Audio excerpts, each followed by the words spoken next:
Hello friends, இப்போ பார்த்திங்கன்னா இது கருப்பு உளுந்து கஞ்சி வைக்கலாம். கருப்பு உளுந்தை நல்லா வறுத்து எடுத்துக்கிட்டு அப்புறம் பார்த்திங்கன்னா பச்சரிசி 2 டம்ளர் இதையும் என்ன பண்ணலாம், நல்லா வறுத்து எடுத்துக்கலாம். ரொம்ப இது வறுக்க வேணாம், கொஞ்சம் லைட்டாக வறுத்தா போதும். கழுவிட்டு தேவையான அளவு தண்ணி வச்சு கொஞ்சமாக உப்பு போட்டு 2 விசில் விட்டு வேக வைக்கலாம். பார்த்திங்கன்னா பஞ்சு மாதிரி நல்லா வெந்துருச்சு. இதில் என்ன பண்ணலான்னா, முருங்கைக்கீரை ஒரு 2 கைப்பிடி பார்த்திங்கன்னா நல்லா கழுவி எடுத்துக்கிட்டு இப்போ இதில் ஆட் பண்ணிடலாம்.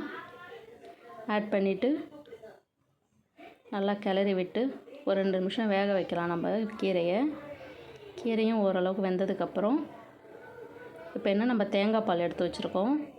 இந்த தேங்காய் பாலை ஊற்றி ஒரு கொதி வந்தவுடனே இறக்குனீங்கனாக்கா அருமையான டேஸ்டான உளுத்தங்கஞ்சி, ரொம்ப ஆரோக்கியமானதுங்க. இதை நீங்கள் ஒரு வாட்டி செஞ்சு பாருங்கள், எல்லாருக்குமே ரொம்ப பிடிக்கும், ரொம்ப டேஸ்ட்டாகவும் இருக்கும். கண்டிப்பாக ட்ரை பண்ணி பாருங்கள். தேங்க்யூ.